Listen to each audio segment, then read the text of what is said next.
Before we get going and promoting this week's episode, telling you everything that's going to come up, including the Hockey Shop, thehockeyshop.com, source for sports Surrey, as we head into Black Friday. Want to thank everybody for reaching out to Dad and grabbing onto the Dad moniker with David Hutchison, one of the co-founders of InGoal magazine.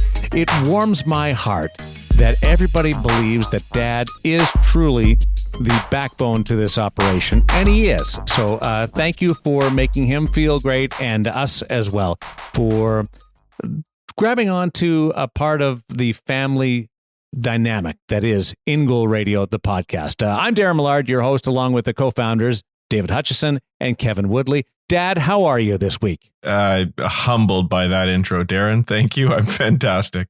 Every time you get an email, you forward it on and say, look what you guys have done. It's fun. It's fun. True. I'm enjoying it. And I don't know about backbone. I think maybe just like a doting old father is the backbone of the family. But really, since then, the kids have far surpassed in intelligence and ability. So I just get to be carried around for all the old time memories or something. But I'm loving it. Get to drive us around to all the events. That's kind of what you do. Well, you drive me crazy, but I don't drive you anywhere. But that's okay. Oh, yeah. Good point. Yeah. How are you, Woody? I'm good. I'm even better that everyone's calling Hutch Dad because I feel young in relation, despite the fact I'm not that much younger. So it's good. This is provides me youthful exuberance to hear him being referenced as Dad. Your hips are way older than mine. Oh yeah, like body of a 40. Yes. I think I'm math 46, but definitely the hips of a 90-year-old. Oh, yeah. I was going to say, you're approaching triple digits with those things. Adam Micheletti is the vice president of hockey at visualedge.com. And that's a teaching aid. We'll get you into just exactly what that means. It's web-based. And Dad did that interview.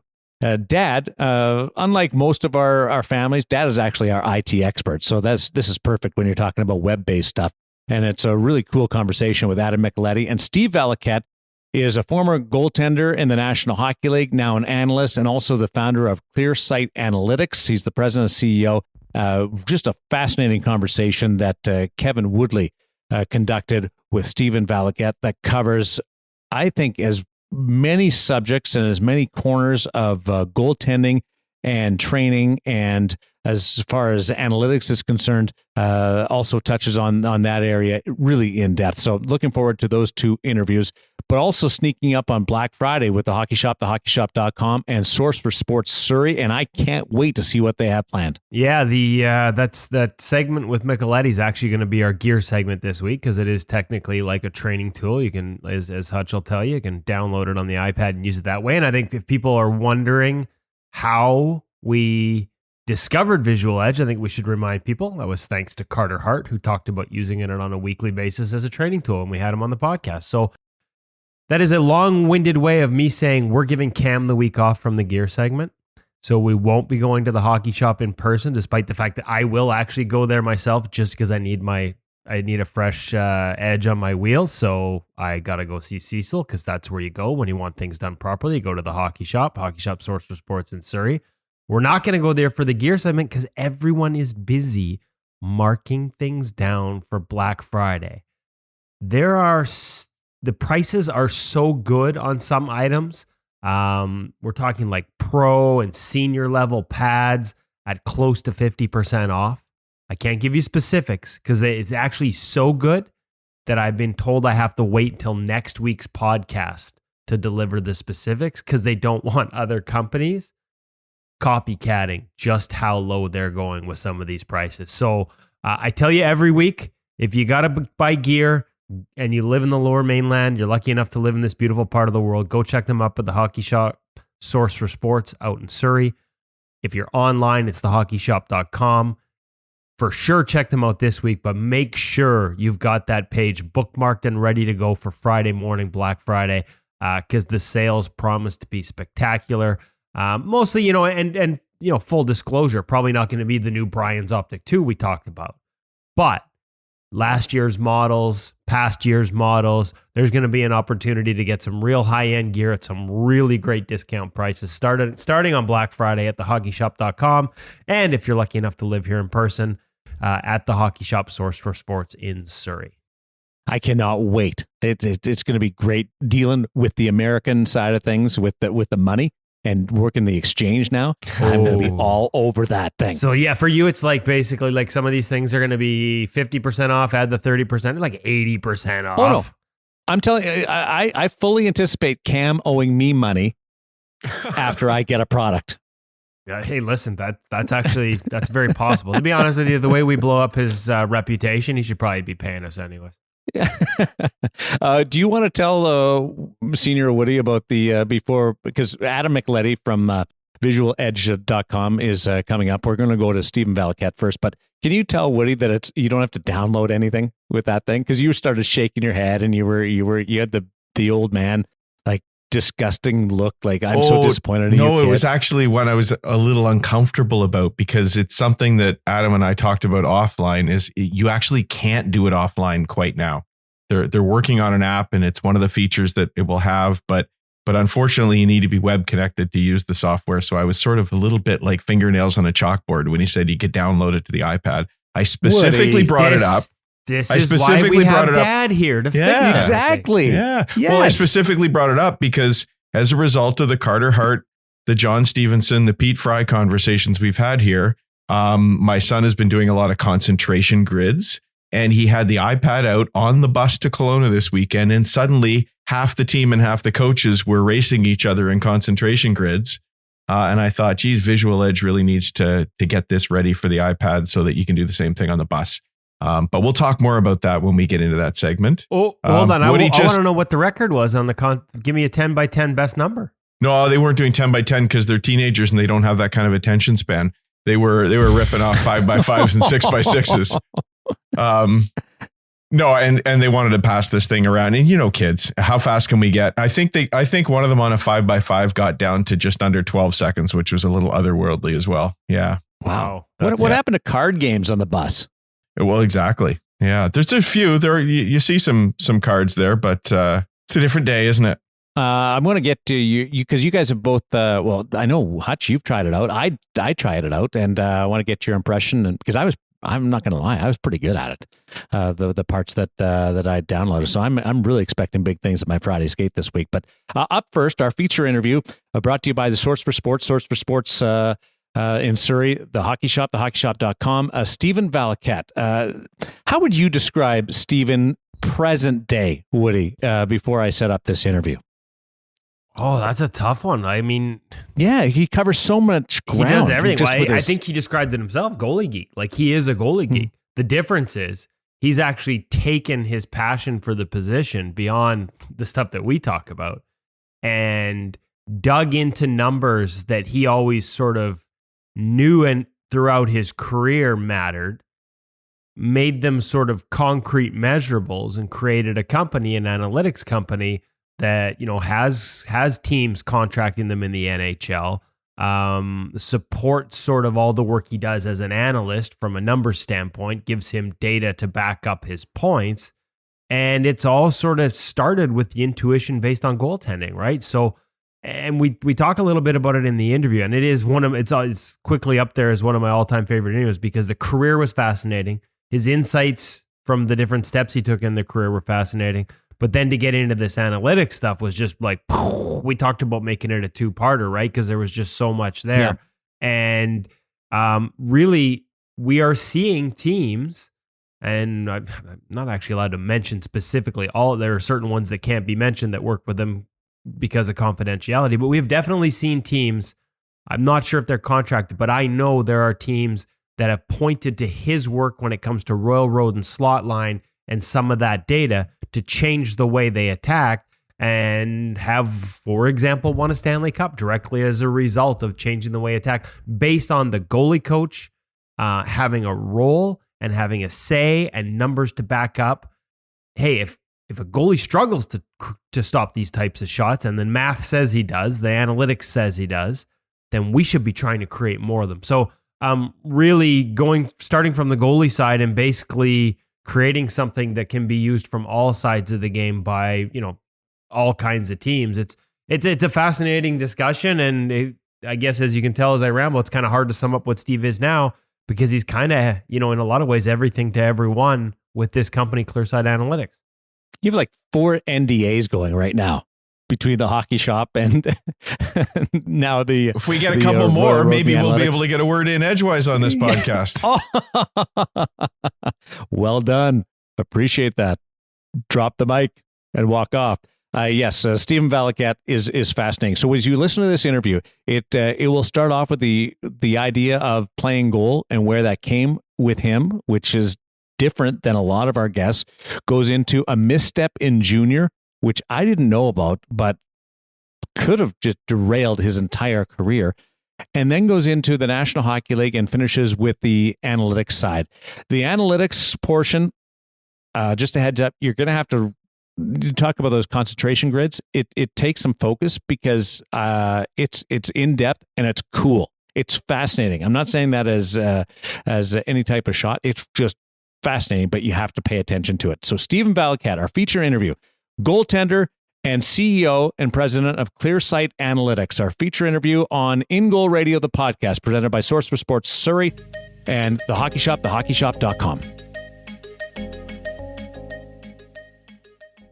Steve, I'm not even sure where to start here, to be honest with you. Like, I want to get into your playing career. I want to get into what drove you to become a goaltender. But then I'm also fascinated with everything you're doing now, both working as an analyst covering Rangers games and also obviously ClearSight Analytics. I think something that comes from the goalie's eye, but probably applies to offense and shooters as well. So why don't we start? I like to do this with a lot of my guests. Why don't we start with where it all began? Like, stopping pucks. Where did the passion start? Makes sense. Woods, I'll tell you what, I was not somebody that wanted to be a goalie. I think the position chose me. I was a kid that moved from Brampton, Ontario, which was a pretty big suburb of Toronto. We moved up north to Bolton, Ontario, which was a small town, about 11,000 people, when I was in fourth grade. And I tried out for the rep hockey team there as a forward, as a left winger, just as my father's cousin, Jack Valiquette, that played for the Toronto Maple Leafs as a left winger, had played. And that's what Valiquettes were supposed to do. They're supposed to play wing. And I got cut. And everybody at my school had a Bolton Bruins jacket, corduroy, all the cool kids, of course. And I wanted one. I really wanted to fit in with the new kids in school. I was playing house league for Jet Power Credit Union. That end of season, I had to go in net when my parents were on vacation. I had to get a permission form signed from my aunt. And it was something that my parents didn't want. They didn't want to allow me to play goal.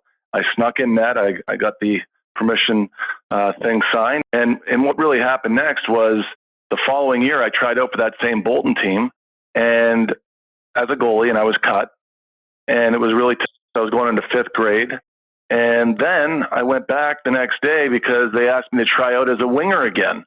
Would you come back as a winger? And I went back and I got cut as a winger. So I got cut from the same tryout as a goalie and a winger in the same tryout, and pretty devastated, but went back to work. And it was pretty much like that my whole career. I made it on my third try. I didn't make AAA hockey for the Richmond Hill Vaughan Kings until I was 14 years old, and that was on my third try. And when I look at the length of time that it took me to transition at every level, for better or for worse, it helped me have that perseverance. And it was 8 years in the minors before I really became a full-time NHLer. I was going to say from cut at that age to having an NHL career at all, like at what point in the transition and in that perseverance did you start to get into the position to the point where you thought it was something you would be doing as a career? Like how long did that process, and what was the process? Well, basically, because I had such a late start, I started playing full time, I want to say at 12, where I took my first goalie lesson, and I wanted to be a goalie. And making that team in Richmond Hill at age 14 was important because I was playing with the top kids for the very first time, and I really got to measure myself and see where I was. And I was the backup goalie, and I deserved to be. But that summer, I told my father I no longer wanted to be his apprentice at his electrical company, and I told him I was willing to sacrifice my whole summer to get better at hockey. He signed me up for 8 weeks of the Gym Park Goalie School in Toronto. It was 5 hours on the ice every day, 5 days a week. My dad would wake me up at 5 o'clock in the morning. I'd sleep at his office near the rink on a cot for a couple I don't know, about an hour and a half before I had to get up for the 8 o'clock or 8:30 skate. And it was after those 8 weeks of 5 hours a day as a 14-year-old, I went into the next season and I was good. I was all of a sudden, I was good. That's funny how that works, right? A little bit of work, although in your case, a lot of work. That's a ton. That's a massive commitment. We know where the game is now in terms of modern goalie coaching and all the technical aspects. We also know where the game is now in terms of a lot of teams wanting goaltenders who were 6'6" like yourself. But I'm guessing that wasn't necessarily the case back then. Is it possible that your size was something that you had to overcome at that age in that era a little bit? Definitely my size. Everyone said that I had a 7-hole instead of a 5-hole. I was the first big goalie. The only guy I could really look to was Sean Burke as far as an example in the NHL. Something set me back too once where I was 15, just about turning 16 when I went to play Burlington Cougars Tier 2 Junior A. And it was a really tough year. The stress, trying to get drafted to the OHL, trying to find my way as somebody living away from home for the very first time. And that next year, I got drafted off the strength of that year where I got to play in the All-Star game as a 16-year-old. And I got drafted in the 3rd round of the Sudbury Wolves. So now I had an opportunity to really play. And in the first weekend that I was there, I had a house party. I had a party and I had everybody over from the team, and it spilled over until the next day. And I got in a lot of trouble for it. I had my coach, actually, Glenn Murkowski, woke me up the following night and was in my bedroom tapping on my shoulder to wake me up. And I rolled over and I thought I was dreaming. And he said, "Get your clothes on right now, get dressed and meet me in the den." And he started reprimanding me. Now, when I look back on it, that team, that Sudbury Wolves team, was the top team in junior hockey that year. Had I played, which I was supposed to as a 3rd round pick, I was supposed to be the backup. Had I played there as a big goalie, I would have had good numbers and I probably would have got drafted high that year. But I didn't because I had a house party. And the reason why, and I wonder about this, Woods, now, if the coach, Glenn Murkowski, had to ask me why I had the party, I had the party because I was trying to fit in. Because the year before, I was hazed and asked to do things that people get thrown in jail for now.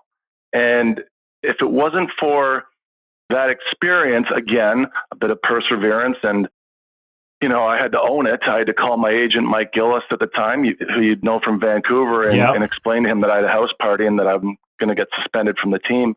But you know what? It was obviously out of character for me, but I had such a bad year the year before with my teammates as far as just being a young guy, and everybody was 20, and they just abused me all year, that I just wanted to go through a better off-ice season, and I just took the wrong direction there. And I think that really, it stuck with me because I ended up being an 8th round pick a year later after going back to Tier 2. And the coach, Glenn Murkowski, he didn't play me for a year and a half in the OHL until Todd DeLon took over. And then I had an opportunity to finally play some games and make a name for myself. But it was a tough run there. And, you're trying to find your way as a young guy off the ice. You make one mistake and it followed me for a long time. It's interesting. I think I'd like to think, and maybe I'm a little naive, that we've come a long way in terms of what's acceptable from that hazing standpoint back then compared to now. But it kind of just goes to show you, and I've heard a few other examples, not hazing related, but some high end prospects that are under the spotlight in their draft year, or even after their draft year, after they've been picked, and they'll stub their toe in a playoff game or in a playoff where there's a big spotlight on them, and you think, oh wow, like I wonder what's going on here. Is this kid going to make it? Is he? And then you find out later behind the scenes, there's something going on personally that the rest of the world doesn't know about that affected that performance. And it just goes to show you that quite often we just don't know the real story, especially from far away, right? That's tough. No, that's what I really realized as an analyst. There's times where you've got to back it up and realize that when you were a player, the only day you were ever 100% was the first day of training camp. After that, you're always dealing with something. And you've got to realize that when I'm working for the Rangers on MSG, as much as I know about the Rangers, I mean, there was, even going back to last week, they had a really difficult game in Tampa Bay. But it comes out afterwards, there's 6 or 7 guys that had the flu. You just don't know, right? You just don't know. Yeah. So Sudbury and then Erie, late 97, 98 with the OHL. And then you're drafted by the Kings in 96. What was that experience like? Again, everything sort of changed. I look at covering the NHL draft here in Vancouver, and we're a couple decades removed from it. So what was that experience like getting drafted in 96? Did you go? So I went to the first training camp, the very first year I was drafted, and oh my God, after about 3 days, I knew exactly what I needed to work on, and I couldn't wait to get back to Sudbury. It was over my level. I remember coming off the post and getting out to the slot area and just timing my drop to the ice the way I would do in the OHL, and it would hit me in the left shoulder, and this one goes clean over my shoulder, bar in. And I remember saying to myself, oh my God, what worked down there at the OHL level is not going to work at the NHL level. I could feel it side to side when the puck was moving from one dot to the other. I was late and I was stumbling across, but I could tell you one thing. I took my notes, I took my licks, and I knew right there that I was going to make a decision to devote my life to this game and that I was going to play in the NHL, but I wasn't ready yet. But thank you very much, LA Kings. I know what I have to work on. I'm going to go back and work on it. That's what I took from that experience, and went back to Sudbury and worked my butt off. Now, did you have help? Again, because eras change. Was there help for you in Sudbury to isolate things I need to get better at as a goaltender, or are you just practicing with, the rest of the team, or did you have that goalie specific assistance? No, so back in that time, none of our assistant coaches were former goalies. So if you didn't have a guy on your staff that was a goalie at that time, 92, 93, 94, all of those, my draft was 96. So the next year I went back. I believe I played 61 out of 66 games in the OHL, and I got scored on a lot because, like I said, our team was supposed to be really good my rookie year, but then we rebuilt it for the next 3 years. So in that rebuild, I was getting peppered. I remember working so hard just to get my save percentage to 90, and I finished the year at 899, but I'd averaged 42 shots a game. And I was always looking ahead, and that's why I know why I like stats, information, analytics now, because it can really help you look to, all right, well, that guy had a save percentage right there. He's 2 years older than me, and he's playing in the American Hockey League. So if I can get that save percentage at the same level of play at the same time, maybe I have a chance. What I did that year was, at the end of the year, after giving up a lot of goals, but making a lot of saves, I knew where I was again. And I brought it back to Jim Park Goalie School. I brought my list of all of my goals against from that year. I went back at the end of the season and did a game by game. And I remembered every single goal I gave up in every game. And I gave up a lot in 61 games. And I remember the number being 34% of the goals that I gave up were passes from below the goal line to the slot. And I remember how I felt and what I needed to work on. So I was not comfortable just going to a hockey school in the summertime and saying, whatever you guys want, I'll work on. I went there with a plan. I had a list of how I gave up goals, and I said, I got to work on this. And it worked out that I just wasn't getting any depth off my post, and I was playing deep. And because of my skating ability off of my post, I wasn't able to get that top of crease depth. And we worked on it, and I learned how to track a pass that summer from below the goal line. That's fascinating. So and of course, would you have had video, or are you purely going off memory as you're going back? I remember just getting into my bedroom and pad and pen and just going over every single game from my schedule that year and remembering every goal. Wow. There's a couple of guys. Dubnyk's one that I've been told you can tell him, you can give him a date, a game, and a goal, tell him who scored it, and he will walk you. He'll be able to go back in the memory bank and walk you through exactly what he did and exactly how that goal went in. That's exactly what I'm talking about. I know I have that because I could still do it. Wow. Yeah, but that's why maybe that's part of the burn on the goals too. They hurt so much, they bleed and cut deeper than maybe the great saves that we've made. I don't. That's all I've got is goals against, so I don't have any great saves to look at. So that's why this position hurts so much as an amateur. 98, 99, you started your pro career. Well, you played a little East Coast that league after that year in Sudbury, 3 games at the end of the season. But when you turn pro, after making all these adjustments and all these changes, you start in the coast with Hampton, some time in the AHL as well, 98, 99. Like, what was the big jump to pro? What was that process like? What are your memories of that evolution? 6 games with the Islanders in 99, 2000. What kind of help was available from a goalie coaching standpoint, or were you still kind of on your own in the minors back then? Oh, on our own, and I was actually those first few years I was with Rick DiPietro, first with Luongo, first with Roberto, and then after that with DiPietro, during my 5 years as an Islander, most of that time was spent in the minor leagues. We didn't have our own farm team. So 2 years during that time, I played on 4 teams. I was in the East Coast League in Trenton. I was off to Providence. I was up with the big club. I was in Lowell, and I was moving around. It was really tough. And I wonder if I don't have any regrets about my career because I got to play in the NHL, and I probably shouldn't have. I found a way. But if I have any things that I wonder about, it's if I would have had help like I had as a 27-year-old with Benoit Allaire working with us in Hartford when I was a really young guy developing, because there was zero help. And zero help for Rick DiPietro as well, that you wonder how great he could have been. But we did not. We did not have a goalie coach. We had no help. There was no help. And I wonder, and I've talked to him about that because we used to work together at MSG and we cross paths and talk still. And that's the one thing you're kind of left as a question mark. During that time, I was everywhere and anywhere with a hockey bag. And I can remember just going to practice one day in Lowell and the coach, Frank Anzalone, skating up to me along the boards and saying, "So Steve, you've probably heard you're going to the East Coast League." And no, I haven't heard, not sure what you're talking about. And he said, well, this is before cell phones and MapQuest. He said, well, you got to get yourself to Hampton Roads, Virginia. Tomorrow morning, you've got practice at 10 o'clock and you've got a real treat of a coach. You've got John Brophy. And I had no idea what he was talking about. I knew who John Brophy was because he once coached the Toronto Maple Leafs. And I got a map out at a gas station and found my way to Hampton Roads. And there was a Hampton Roads Coliseum. I found a rink. I got there. I had the number for a trainer. I called the trainer.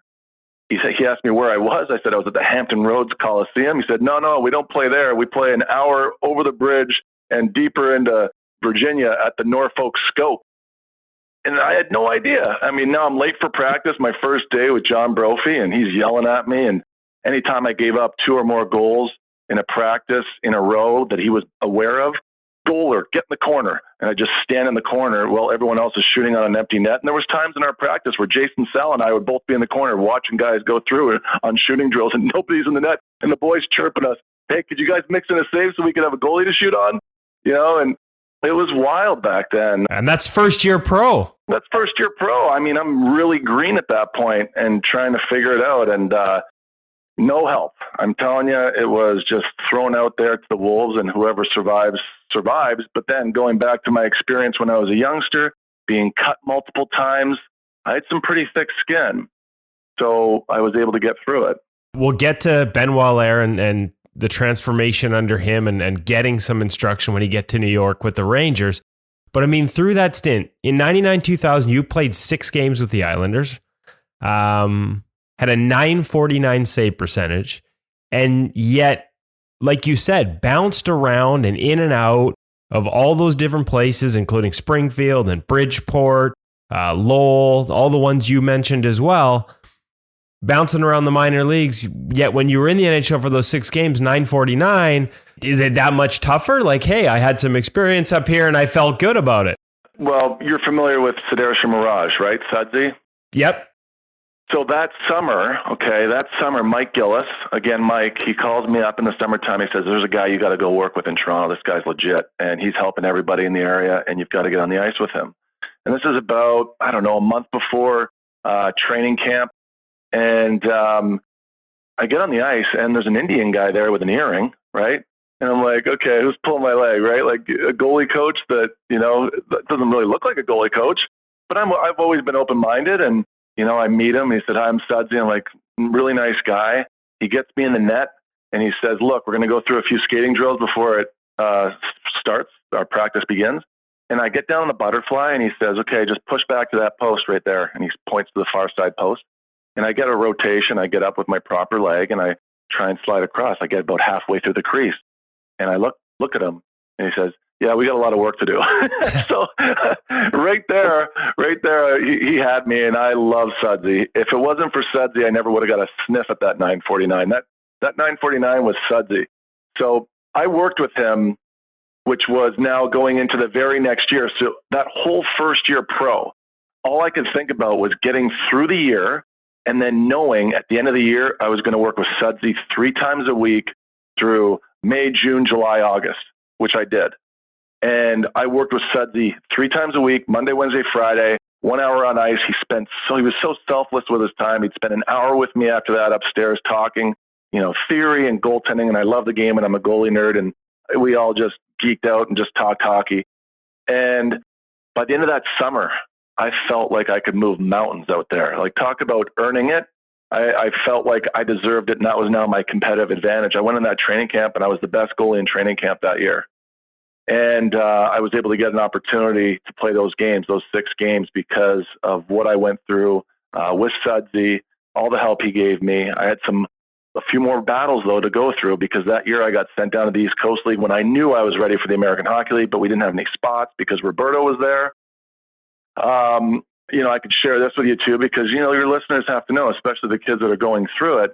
I got sent to Trenton that year, Woody, and I wasn't in the mental mindset to be able to be back at that level. I thought I was ready for the American Hockey League. I wasn't playing well. Buyar Admadovsky was my partner, really good goalie in his time too. And Bruce Cassidy was our head coach, coaches the Boston Bruins right now. And he was tough. And I wasn't playing well. I remember just my face breaking out with acne, the pressure, the stress. My parents came to visit at one point, and we're at dinner, and my dad says, man, he looked across the table. He said, man, if I knew hockey was going to do this to you, I never would have let you play. Wow. And I lost a whole bunch of weight. It was just the stress. I was trying my best. I just didn't know how to handle it. So Bruce Cassidy brings me into his office one day, and rightfully so. And he says, you thought you were too good to be here. Well, now you're not good enough to play here, and you're going to sit for the next 3 weeks and watch Buyar play. And I mean, I'm just devastated. I drive home. I could have just taken the car right off the road right there. I mean, I thought I was done. And I get back to my apartment. There's a Post-it note on my front door, and my roommate, Scott Bertoli was his name. He left a note there, and he said, call Butch. He wants to talk to you. And I'm thinking to myself, what can this guy possibly tell me right now? Like, my heart's already out of my body. And I call him up, and he said something. It was pretty sarcastic. He says, there's most times in life you get what you deserve, and this time you don't. Wade Flaherty blew his shoulder up top for the Islanders. So Roberto's going from Lowell up to Long Island, and you're going to Lowell. The hardest part about getting off that call was not burning rubber out of my driveway after I'd packed up my truck to get out of there. And I got myself up to Lowell and played some good games. And before you know it, I was spending the last 2 months of that year for the Islanders. And in my first 2 games, I got first star in both of them and won both of them. So that was pretty much at that point where Mike Milbury had thought, he had a diamond in the rough, because I persevered through it. Wow. And of course, I think we should, just for those who don't know, I think most goalie geeks are going to know this, but Sudsy, Sudarshan Maharaj is the goalie coach now for the Anaheim Ducks and a big part of John Gibson's success. So for our listeners, part of his success, and you know what, everything Sudsy's ever touched has been good. Yeah. I wonder if he oftentimes gets enough credit that he deserves. Yeah, no, we've wondered that ourselves as well, and it's funny because you look at Gibson, and there are times where when I'm asked about it, I'm like, yeah, technically, but there's some things you wonder about. But when you talk to Sudsy, it's like that's how, like, he recognizes that if he turns him into 2, he'll lose all those elements that make him special. And so here I am from the outside. I've been guilty of looking just at technique and failing to recognize at times that a guy like Sudsy understands the game so much more than that. And he's reined in certain things, but not gone too far. Just a perfect balance. And now he's got one of the best young goalies in the NHL. And you're right. I think he deserves more credit for it. You know what, Woody? I think about this a lot. However you want to think of it, the universe will conspire to help you if you want something bad enough. I wanted hockey bad enough. And when the student is ready, the teacher appears. And that was exactly the situation that happened over and over in my career. But that would have been one of the first, was meeting Sudsy. Okay, so next up on that list, if am I safe to say, is Benoit Allaire with the Rangers? Yes, absolutely. Absolutely. I get to Hartford, okay, and it's the lockout year. It's the 04-05 lockout year. Jason LaBarbera is my partner, who was just a terrific partner, a terrific example for a guy where you might not want to play sometimes on a Sunday at the tail end of a 3-on-3 afternoon game in Albany because you don't feel it. But then your partner goes in and plays that game and gets first star. And it dawns on you that you can push yourself harder. Jason LaBarbera was one of the best examples of a gamer I ever played with. So he was, and the reason why I bring this up, he was the AHL MVP and the top goalie the year before. So now I'm joining the team. I'm 27 years old. I'm a backup for that 04-05 lockout. But I know that I'm going to be working with Benoit Allaire. So I'm excited to get started. And I did anything he said. Eat lima beans, I'm eating lima beans. And again, it's one of those examples where I was ready for having a really great teacher through a season. I had my summer guy, but now I needed help through a season. First time I ever had a goalie coach.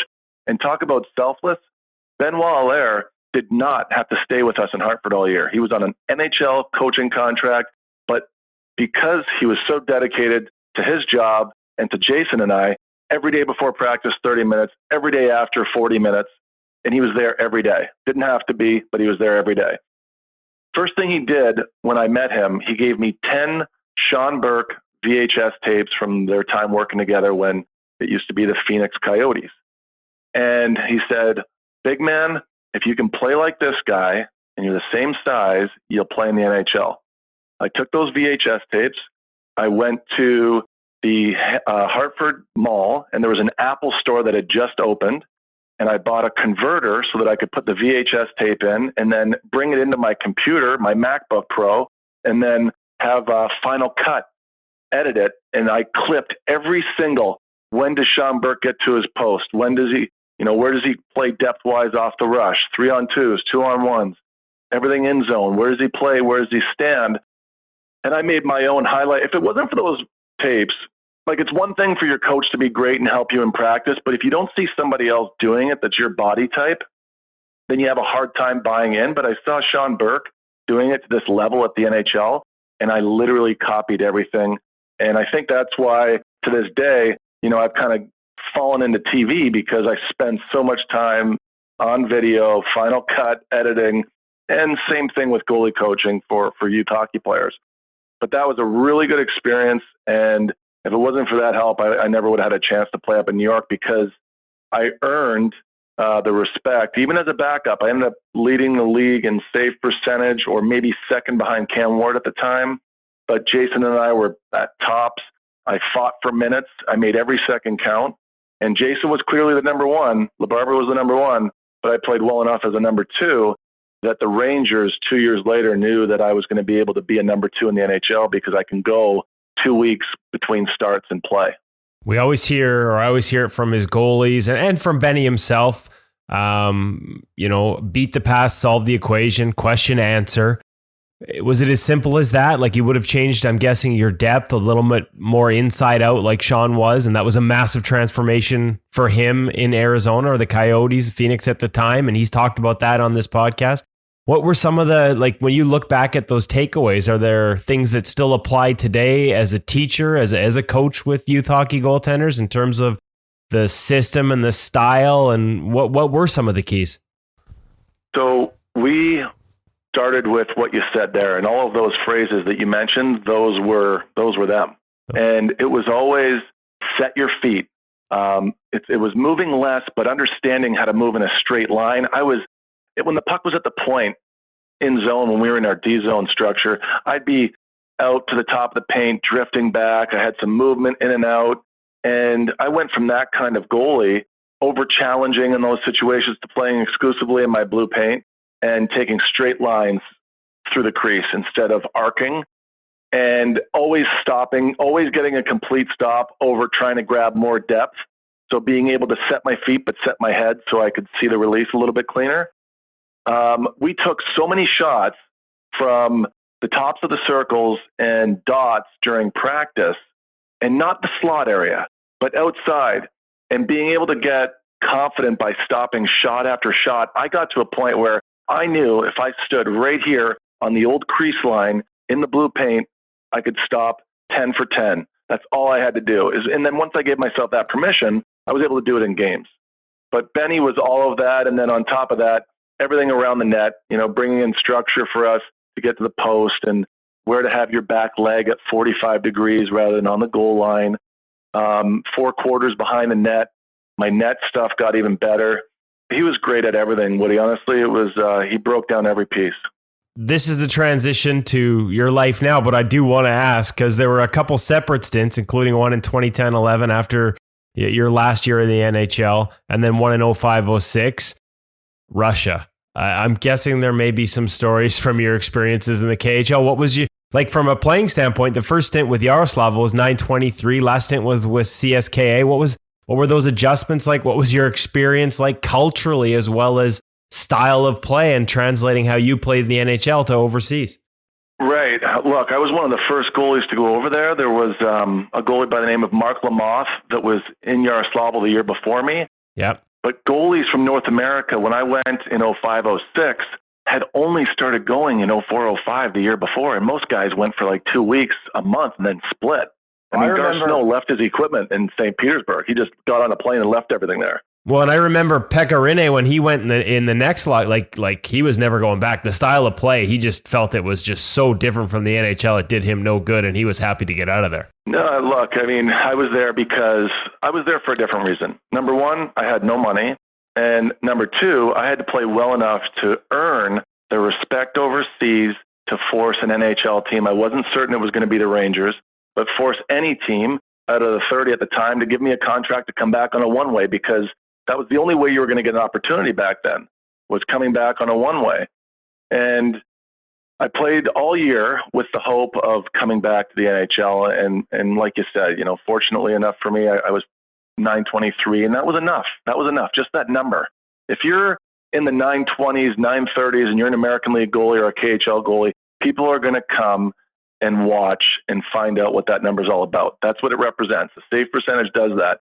And if you're below 90, well, the door's closed and you're out of business, right? And that happened to me on my second tour there. When I was there the second time with Seska, playing for the Red Army, I was below 90. We had a miserable team, unlike the Yaroslavl team that I played for where we were in first place.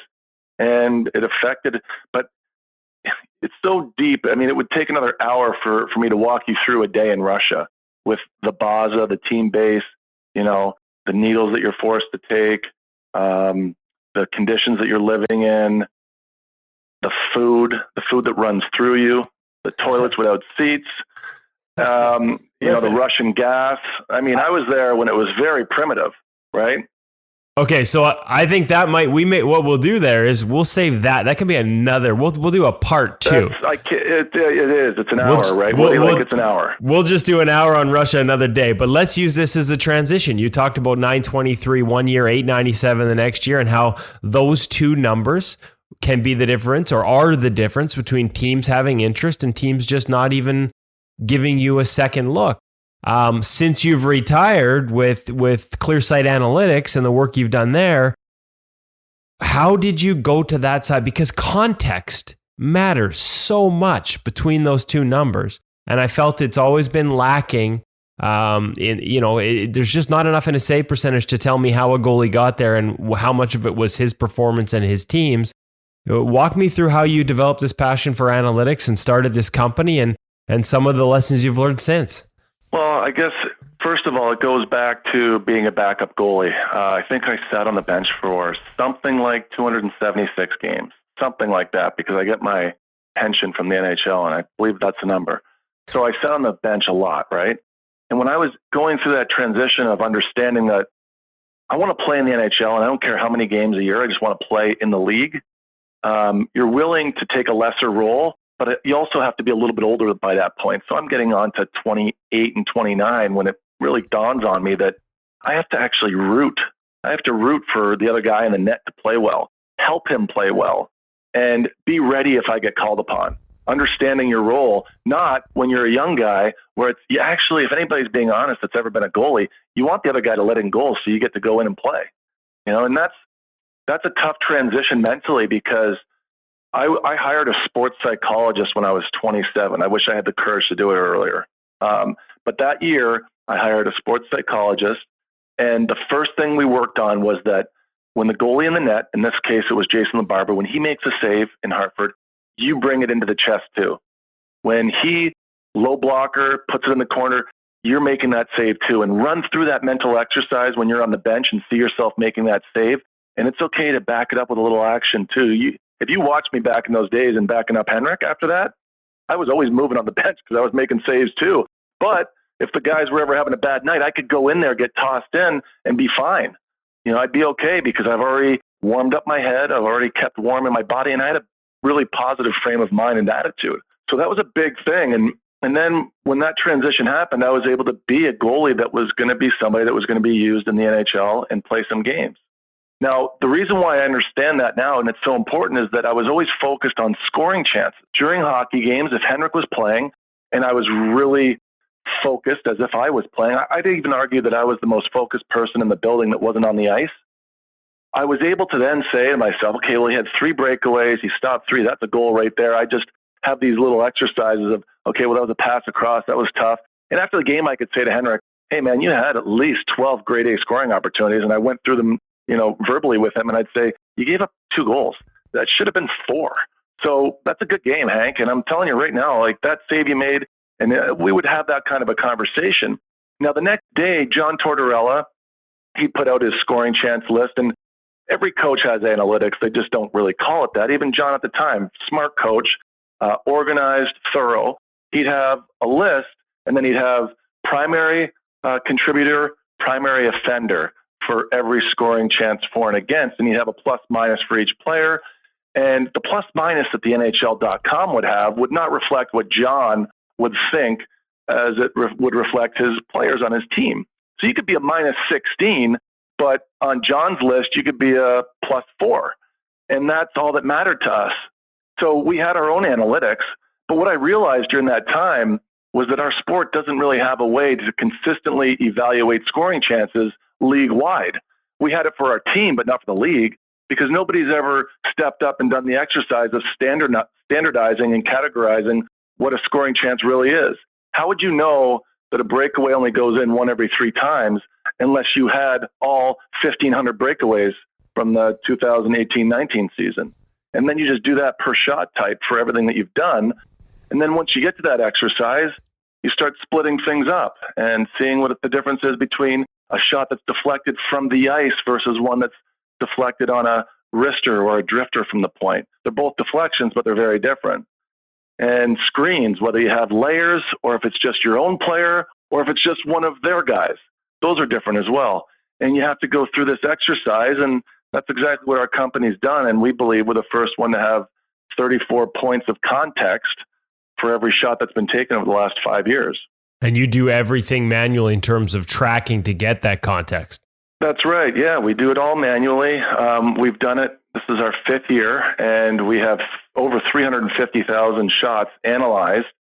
And the points of data per shot are as granular as, lefty, righty, where the exact location came from to where it was received and shot from, and the strength of play. Was it off the rush? Was it a zone entry? Was it even manned or odd? And it goes on and on and on. The sequence matters most to us because, and this is the funny thing about this exercise, it has to be a goalie that does this because we know the limitations of the goaltender better than anybody.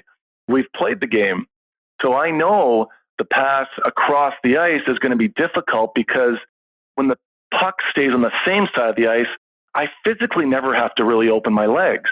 The only time I have to open my legs to move is when the puck just crosses the line that separates the ice in 2 parts there, which we coined at one point, Royal Road, but I call it the slot line now. But when the puck goes across the slot, the second that it crosses that imaginary line that splits the ice in 2, that's the first time I ever have to open my legs. That's a massive transition line. And then you've got to get your proper angle. So the path that you're taking to the puck, your depth gets compromised, your squareness gets compromised, and you've got to rotate and get your head around to see it for the first time without that all important half of a second of clear sight, which really makes something go from very difficult to very easy if you're able to capture it. And when you look at transition lines on the ice, there's really only 4 of them. There's the line that I described in front, which we call the slot line. There's a line that splits the net in behind the net, where if it's on the left post, you've got your head over your left shoulder and the puck moves past that midpoint. Well, now I've got to go to my right shoulder.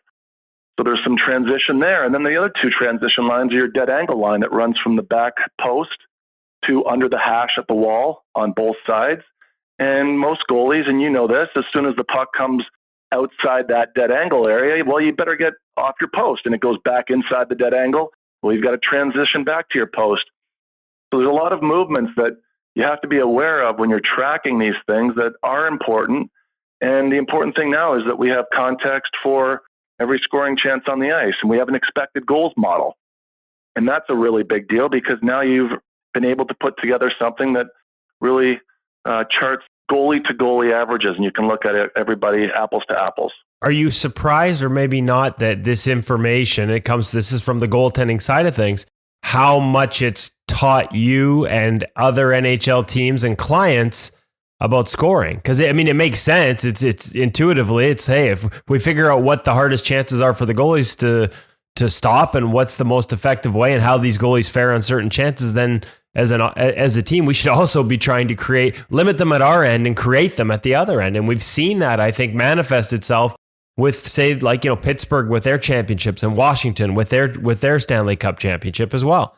Totally. And, it's funny when you look at how important the cross ice pass is and how much, of course, I've been talking about it for quite some time. And we've got 4 teams that we're working with that do it very well, Washington being one of them. And last year in the NHL, Woody, there was 1,134 more passes across the slot line than in 2017-18. Wow. All right. And don't forget, those are going in one every 3 times on average. So there's a big chunk of the increase in goals that are being scored. Right. And here's why I'm confident about what we're doing right now. And if you want to have an expected goals model, well, it better match what the actual goals that are being scored in the NHL are. Right. So every Monday, our head of quality control, John Healy, he'll send me over an output with the games that we have tracked to date and the shots we've analyzed, the actual goals scored in the NHL, and then our expected goals model and how much should be scored based on all of our tracking. And last week I was thrilled. It was 98.7% accurate, our goal model. This week, it's 99.6. Our goal model is 99.6. So in the NHL right now, excluding empty netters, there's been 1,827 goals scored. Our expected goals model has 1,835. So if I'm telling you that Jacob Markstrom has had, I'm just going to walk over to my paper here that I wrote down for you. He's had 16 breakaways this year. He's given up 8 goals. So his expected goals, he's actually given up 3.63 more than he should have based on those, right? So that's just one example of where you'd say, okay, look at your goalie, get the data, look at the video, what can we work on? Maybe I haven't looked at his 16 breakaways because I had a million other things to do today, but maybe he's drawing his skate leg back to the post and he's not overlapping and playing in front of his post on his retreat when he's making his save. Or maybe he's not at the top of his crease when the puck carrier gets to the bottom of the hash mark. You could find these things in the data, and that's why I get excited about it. Well, and I guess from a coaching standpoint as a goalie coach, this goes back to your story about Junior. I got scored 34 times on low-high passes into the slot. How do I get better at that? Rather than just going out and practicing like, today we're going to work on this. Randomly, it's today we're going to work on this because the numbers say this is an area of exposure. Freddie Anderson a couple of years ago told me that he felt like low-high plays were an issue for him and that they then spent the year, and I don't know whether this comes from analytics or just their observation, but they spent the year working on him getting more comfortable in uncomfortable situations off his post, that it's not always going to be a perfect rep, and his numbers improved on those types of plays. So it lets you contextualize both your successes and your failures, which I would imagine as a coach lets you then target them for improvement from the goaltending side of things. 100%. And I've shared that with Steve Briere there, and he does a great job with the goalies, and anybody that's getting the information, it's pretty straightforward now, Woody. I mean, it's our pre-scouts that we have for the goalies around the league. It's very quick to populate, and if you've got a blue box around your data, that's something you're doing very well. That means you're +3 expected goals or more in the plus. That means you've stopped 3 more goals than you should have surrendered for your team. And if you're a -3 or under, then you're in red. And then, so I'll give you another example from Markstrom, because I looked at him today, and screens have been something where he's close to that -3 number. He's given up 8 on 33. But you still have to take it down one more layer and see where and what types of screens he's been giving up. Well, the defensive screens he's given up 1, layered 1, offensive where it's just one player is 1, but it's the screen deflections where he's had 7 of them but given up 3. Now, those are very difficult to stop. Those are going in on average just about as much as a breakaway does. So how are you going to help your goalie sometimes look past goals too? And that's how you set up your practices. When I'm working with youth hockey goalies and collegiate goalies and prep school goalies from our area, our drills are set up so that they are game-like, where if we're going to work on slot line passes, dot to dot, well, guess what? On 6, you're supposed to give up 2, And if you're stopping 6 out of 6, well, then we've got to change the passing path because it's too easy for you. And if we're giving up 4 and 5 out of 6, well, then I'm going to widen out the drill until you're ready to go. But I'm always going to hit that sweet spot mentally that you're going to be working within the structure of how difficult any shot type really is. Well, I guess conversely too, for a goaltender who may be struggling statistically but feel good about their game, if you can add some of that context with, like, not that you ever want the excuse, hey, it wasn't your fault, but like just like you talking to Lundqvist after a certain game back when you were playing, sometimes the numbers make us feel a certain way, but the reality is they were actually better than they could have been or maybe should have been statistically. It's very, of course. The quick answer is yes. I think you need as any goalie coach that's working in the NHL knows, you're always about 2 feet away from getting a kick in the ass a day after you got a pat on the back, because every single goalie coach takes heat from the coach. And I know of many of the relationships, and that's just the reality of it. It's also nice from this perspective to have a little data to back it up, where Halak and Rask come to mind. They're very good at stopping clear-sighted shots on 2-on-1s where the puck carrier comes into that slot area and shoots. So Boston can give that shot to their goaltender because their goalies are very good at stopping it. And if the goalie happens to give one up and the coach has something to say about it, I'd like to be Bob Essens and say, you know what? Well, we've had 22 of these, and our guys have only given up 2, right? And that was actually a fact. Last year, they only gave up 2 combined.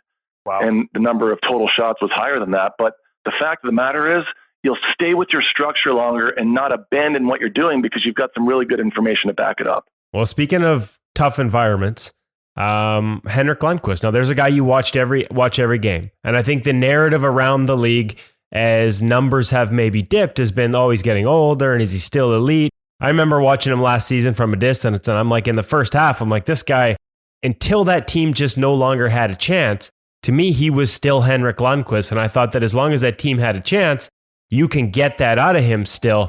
What's been interesting is, this year it seems like that environment's tough again. So what do the numbers sort of tell you on Henrik Lundqvist? Well, it is just that. So the Rangers give up the most scoring chances of any team in the league. So you start there. The amount of shots that Henrik himself, and Georgiev's been equally as strong, but Henrik actually even better. He's 11th. He's 11th in the NHL right now because he's coming off of 3 pretty tough games. But prior to that, he was number 1. So right now he's 11th in save percentage differential. So you take the expected save percentage he should have based on all of the shots that he's faced so far this year, and then you plug in the goals that he's allowed, and then you get the difference between how many saves he was expected to make, between how many saves he actually made in percentage, and then you get a save percentage differential. And right now he is 11th. He's 11th. So very respectable because he's playing for the most difficult team in hockey to play for. Is that the worst environment in terms of like just tough on goalies, the shots they're facing and the types of chances they're seeing right now? Well, for the starters, when we're going starters against starters, Henrik has the toughest environment. You look at this list. I'm actually just pulling it up right now. The expected save percentage, easiest place is playing for the Islanders and Thomas Greiss. This one's actually interesting, I thought, today when I looked at it. Second easiest for starters, Jonas Korpisalo, Columbus. That's surprising. So that kind of really speaks to a problem there that they have in net, because they're not doing well and he's not playing well and he's playing in an easy environment. I'm sure Tortorella would be happy to hear that, or Matt, of course. But Darcy Kemper, number 3, third most structured defensive team to play for. And for the worst, actually, surprisingly enough, it's Florida. I was just going to say, my guess is, as everybody's ripping into that, I watched him play here and I'm like, no chance. 2 breakaways, stopped them both. Like he came in relief, gave up 2 goals on really tough plays. One was like cross the slot line, below the goal line, like everything, all the factors were there. And he stopped 2 breakaways. He ends up with a fit like a 660 save percentage in the night. Like, tough place to play right now. Totally. And right now it's Lundqvist is just a couple percentage points just below Jones. So the 5 most difficult right now are for starters, Bobrovsky, Jones, Lundqvist, Grubauer, Hart, and then Markstrom. Okay, we're talking about the toughest environments. Not surprised Bobrovsky was up on that list in the least, neither with Lundqvist. Those sort of match the eye test. Despite the fact a lot of people want to rip on Bob for his numbers. What about the easiest? Are there some surprises when we take a look at the easiest environment so far in 1920? Well, I think there's the guys that you expect to be up there. Thomas Greiss, of course, with the way the Islanders defend. So he's number 1. He plays for the easiest environment. But you got to give this guy credit. Even though it's been relatively easy, he still makes big saves, and he's had a terrific year. The one that really pops out, though, is the Jonas Korpisalo, because I think it's interesting when you see how a goalie can sink a very good team. And then you wonder, if you're on that coaching staff, if you've got to change things within your structure. Are we pressing too much from dots to walls in the D zone? Are we cutting off the top and we should be allowing the point? I think they question a lot of things, coaches would, when they're not sure about their goalie. And knowing Torts, he probably has some questions on Korpisalo for that, because the environment he's playing in is actually the second easiest defensive environment of all the starting goalies right now. Kemper after that, then the Carolina goalies, and then, surprisingly, Mikko Koskinen.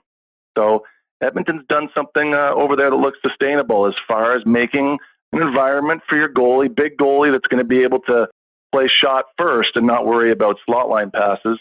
Something good's happening there in Edmonton, Woody. Yeah, it's called Dave Tippett. That probably helps a little bit. And you got to give it credit too. Like, as you said, just because you're in it, you can still outperform an easy environment. Like, is it easier to play in that environment? Yes, but you can still be really good within it. Not all goalies are. Sometimes, even shot volume you talked about it mentally.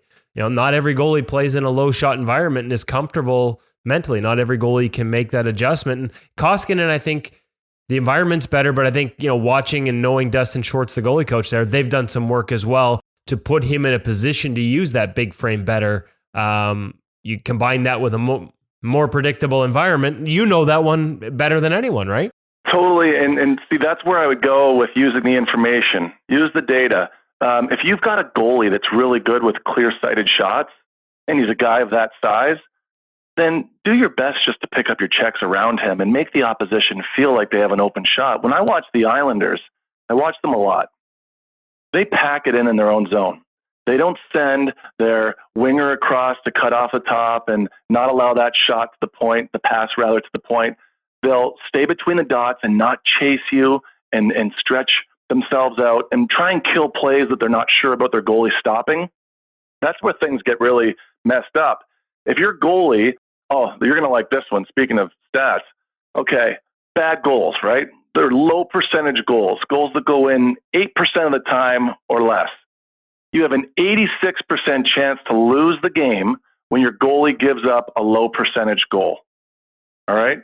So if you give up a low percentage goal in the game, what happens is the psyche of your defense now feels like, especially on a clear-sighted shot from 40 feet, they feel like they've got to go and close on everybody now. And in that attempt to shut down and kill the play 40 feet away from the net with a shot you should be letting your goalie receive, they get stretched out and open up the slot line pass.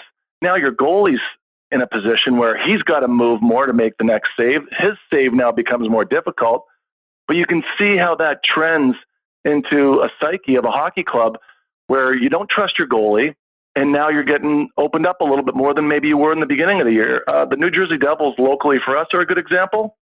They're not that bad defensively. They're not that bad offensively, especially over the first 10 games. But Corey Schneider, who I love, I've used him as an example, Woody, for every year of my video coaching for my goalie school for the youth goalies, but not in the last 2.5 years, because he's been going through a tough time. And a lot of that is pertaining to what has been well documented health-wise. But now your goalie starts giving up a few goals that he should have, and everyone gets stretched out, and now there's no trust. I remember this from a few years ago, watching the Buffalo Sabres when Ryan Miller was still there. I was at home one night, and I was watching this. There was a 2-on-1. The Bruins had a 2-on-1, and he came out and challenged, and he took the shot just like he should. And the pass went across the slot line, tap in behind him. His defenseman did a terrible job protecting the slot line. He allowed the pass go through. 16 seconds later, the Bruins off the faceoff, get another 2-on-1, and Ryan Miller now, he is back in his blue paint, backed all the way up because he doesn't trust the back door, and he gets beat high with a clear-sighted shot. You could see the difference of what it did to a goalie in 16 seconds and how that affected his psyche and the trust that he didn't have with his defenders. And now he looks bad on the second one that he gets beat clean on, but that's every goalie in every environment.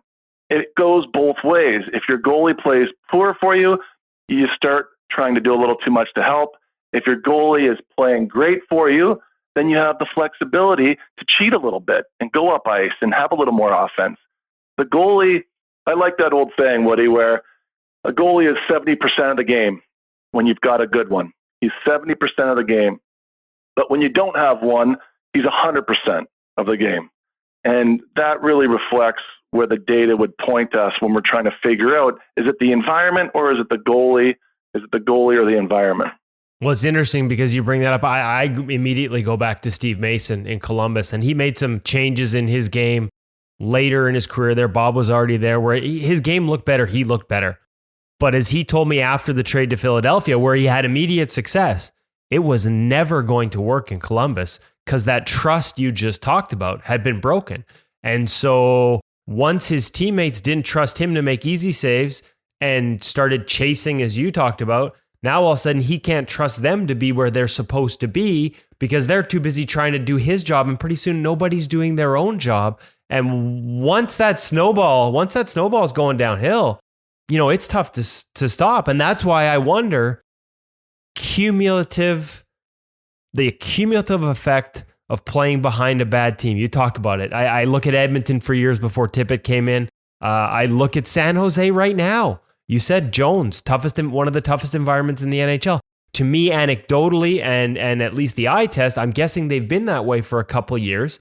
And again, a couple breakdowns are one thing, but if that pass gets through that seam that it's not supposed to 6, 7, 8 times in a row, you're going to start to cheat to it. And as soon as you start to cheat to it in this league, you're done. The guy with the puck sees it and he's blowing it by you short side. And that's when everybody goes, oh, that's a bad goal. So Woody, what about the Islanders last year, right? What about the Islanders 2 years ago compared to last season? They went from the worst defensive team in hockey, changed the coaching staff, changed one goalie, but Halak goes to Boston and does equally as well anyway. But Greiss is the same guy in the same net, but everything around him changed. And I always come back to protecting the slot line. If you could protect the slot line as a defensive mindset responsibility, you are going to help your goalie tenfold. 2 years ago, the Islanders gave up the slot line pass 149 times, led the league. Last year, they gave up the fewest, 92 times. They went from 149 to 92 in 1 year. And again, those are goals. They go in one every 3 times. So when you see a team collectively change based on coaching, structure, mindset, it's amazing what can happen. You could take the same guys and help them defend.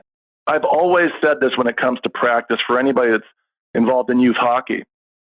Watch how your defensemen defend 2-on-1s during practice, and watch how frequently the pass gets through and they give a half effort. And then tell them the very next day, if you want to do a 2-day study, tell them the very next day, Everybody, this line right here, imaginary line, divides the ice in half. The player with the puck doesn't carry it across this line, and the pass doesn't come across this line. This is actually your net. In fact, this is your net, guys. And you're speaking to the defenseman. It doesn't get through here. Now you see the results in practice. It's unbelievable. I did this all the way back to the first year when I retired and I was working at Quinnipiac. It was amazing. It was amazing. But it was mindset, and then that mindset influences the positioning of the player when they force their pressure point because they have a goal, and it's not to let the puck or player cross that midline. Well, and it's interesting because what you're doing there is we say good defensive team, bad defensive team. The eye test would tell us, I mean, the Islanders 2 years ago was like watching an all-star game. It was real fun to watch, but it couldn't have been fun for the goaltenders. It was wide open back and forth both ways. But what that slot line number is provide context to what good defense can look like. Like it's an actual measurable of, hey, this is a priority, or the drill you talked about, this is a priority. It's not just we need to be better defensively. It's here's a specific thing we need to prevent from happening, and we will be a better team. And it comes back to expected goals. For years, people in analytics wanted to measure things based on Corsi, but there's no context there, especially to even help a coaching staff, right? You can't just tell a coaching staff, give up fewer shots. You've got to come in and you've got to say, this is the specific shot type that we're giving up frequently. Here's the number of them. Here's the video. Here's the 149 clips that we've got opened up across our slot line. And here's how we're going to change our defensive zone posture and where we're going to pressure and how we're going to tidy this up. But you see that in the results, and the expected goals is a really neat thing because you see that expected number come down. You see it come down, and as long as your goalies are staying league average, you give up fewer goals. Do you think, and I promise we'll make this the last one, so I've taken up way too much of your time, which I tend to do on this podcast. Darren's going to have a chuckle when he hears me saying this. When you get into that situation where it becomes cumulative, where you watch a goalie and there's maybe nothing wrong with his game, but it's just gotten off to a bad start and it's tough to start the bleeding and that trust has started to slip.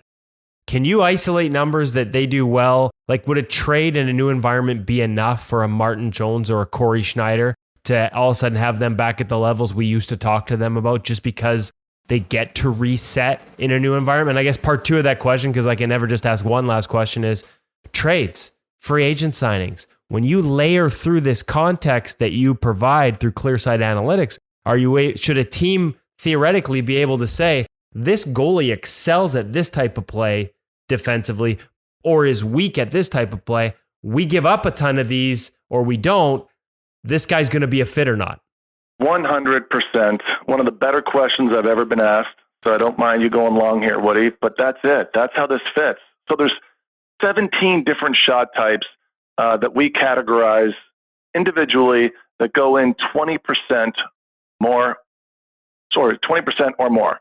So if we can take a look at the grade A scoring opportunities, those ones there, the 17 that I'm talking about, let's see which ones we give up, and let's see how the goalie performs when he faces those based on the frequency of shots that he faced the year before on maybe his other team. 100%. That's how I wouldn't even make a trade without knowing this information about the goaltender. I wouldn't. I think it's negligence to do that. I think you've got to know exactly what you're getting, shot type by shot type. The grade A chances are the most important. I certainly wouldn't want to trade for a goalie that gives up a lot of low percentage shots, but the eye test would probably point you to knowing how to point that guy out. But you want to know if you're a team that's giving up certain shot types because maybe you have a smaller defense and maybe you don't box out well and get sticks. Well, I'd certainly want to know what kind of goalie I have that looks through screens. And I'd certainly want to know what goalie I have that responds to broken plays and rebounds. Yeah, every single shot type. We have 17 different shot types for the high percentage shots, 9 different shot types for the mid percentage shots, and another 7 for low percentage shots. Different shot types, but context to each of them that would point you to the proper fit for your team's needs. That's perfect. And I would imagine you could probably, and if you got a good goalie coach involved, you're matching those analytics to the eye test. Like you said, you take the numbers and recognize the deficiency. There's a good chance a good goalie coach is going to be able to tell you why.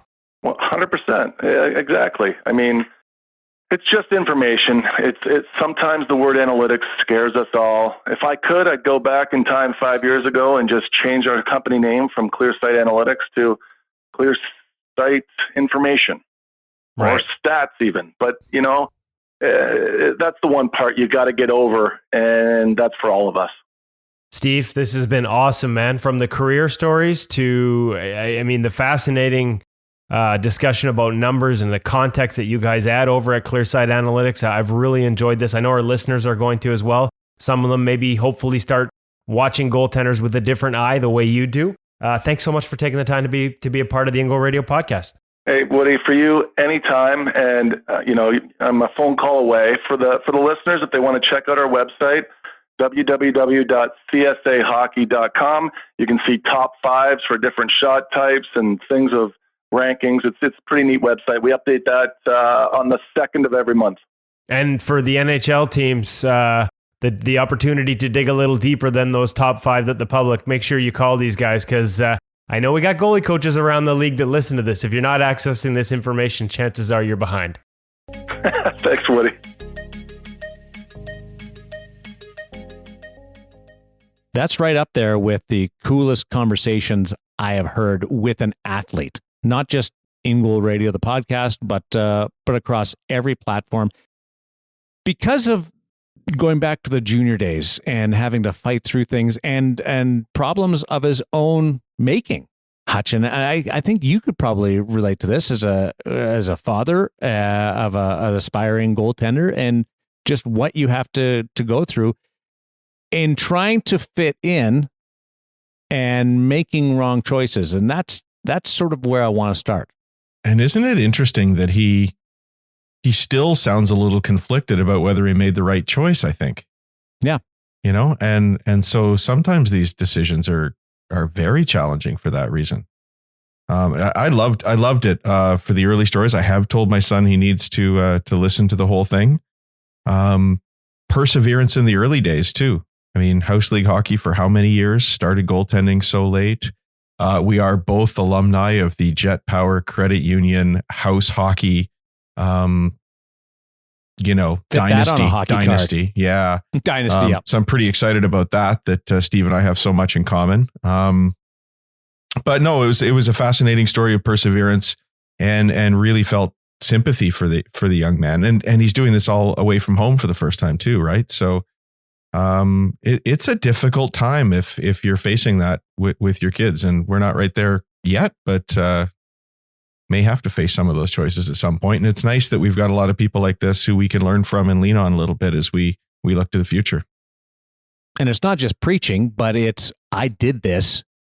I understand why I did this. I'm still maybe confused, conflicted about whether I did the right thing or not. But don't do that. And I thought it was a beautiful story of honesty and perseverance, but honesty being first and foremost the number one thing that jumped out. Mm-hmm.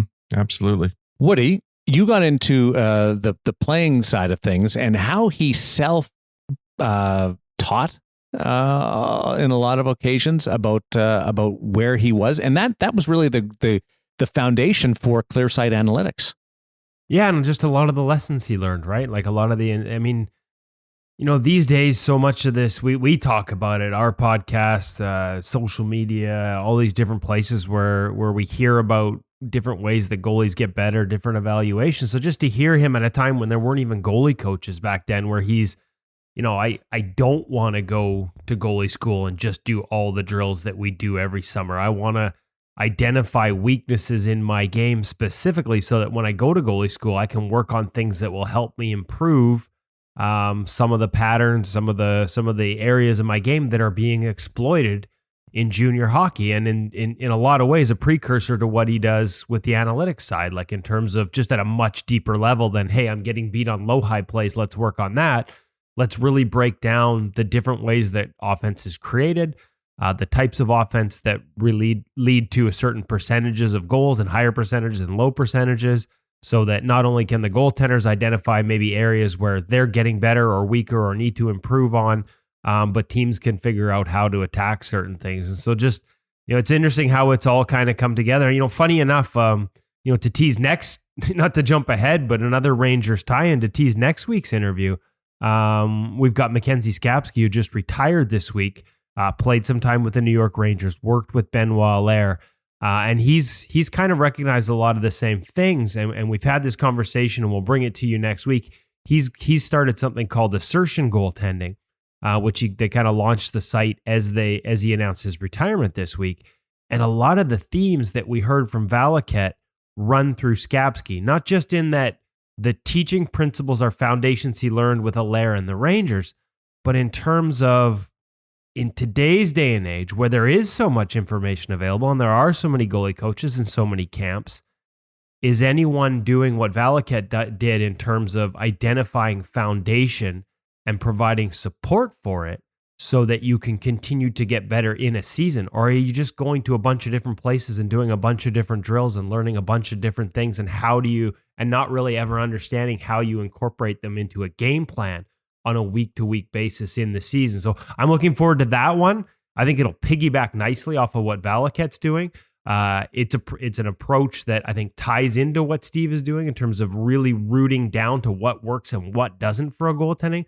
But in Mackenzie Skapski's case, with a lot of the same principles Valiquette learned from Allaire and the Rangers, he's going to take it and give you support to do it on a week-in, week-out basis, allow you to identify what the parts that work are so that you can have intentional practice each week to focus on them and then take it into your game the next week. Not just, hey, low-high plays, but, real foundational stuff. So, it's interesting. At a time when the information has never been more prevalent, including the work of Valiquette, I wonder how many goaltenders are out there just how many goalies, if you ask, what do you need to work on? What are you good at? Would have a really broad answer and not really be able to dial in on it.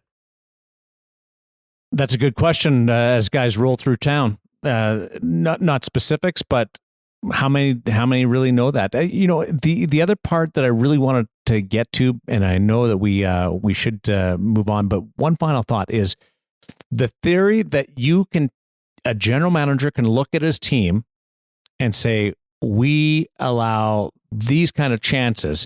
Is there a goaltender out there that's good at stopping these kind of chances, and put those two together and have success?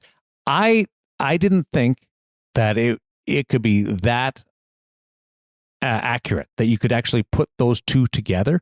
And Valiquette is a firm believer in, through your conversation and great interviewing, he believes that can happen. Well, I think the one example where I believe they will tell you it's happened, unfortunately, without sort of giving you a deeper look into the numbers, you got to take their word for it. But again, I think I've referenced this once or twice before, but Darcy Kuemper. Yeah, the Arizona but we've never Coyotes. seen the proof, right? Like, and that's the thing. Like, is John Chayka going to share those numbers? Probably not. But according to them, they identified things that Kuemper did well, not from a on the ice eye test standpoint, but from a statistical standpoint. These are types of plays that he exceeds at. These are types of plays that we tend to give up, and we think he's going to be a great fit with us because of that. Because you tell me, like, I like Darcy Kemper's game, but I'd be lying if I said I saw this. Right? Well, I didn't think it could be that intricate analytics to the team and the goaltender and putting them together like a puzzle piece. I didn't think that you could do that. And maybe it's just one part of it. And it's the other small part sample is, size. Yeah, small. But the other part is, like, those things have to stay consistent, and right. that means the way that, like, how often do you have the way a team plays in terms of the types of chances they give up? How often do you see that stay consistent from year in, year out, whether it's a coaching change, an assistant coaching change, a tweak of system based on personnel changing? Like, I don't know how steady and consistent that can be in front of a goaltender in terms of the environment not changing around him to suit his game. But it's always made sense to me. I don't know if there's ever going to be a perfect lock fitting in a perfect key that you can isolate. But it's always made sense to me that you can isolate parts of it. I watched it with Roberto Luongo in Vancouver. Like, he was the example I went to because his game was one I got to know really well. Roberto was a great end zone goaltender. Point to point, his ability to read game and get to the top of his crease and beat plays was what his separator was. But don't put him behind a team that plays rush chances, and don't put him behind the John Tortorella era Vancouver Canucks, who all collapse in front of the net, and all of a sudden the puck's bouncing off bodies, and all of a sudden he's at the top of the crease with a read, and it's bouncing around and it ends up on the back door, and that didn't play to his strength. Lateral movement and speed was not his strength, and so his numbers suffered. The reason why I wasn't buying into the theory, because the theory makes sense, was I'd never heard anybody of any significance in the analytics world be able to tell me that it does exist. Steven did that. Hutch, do you, as somebody that looks at this sort of from above, do you buy it?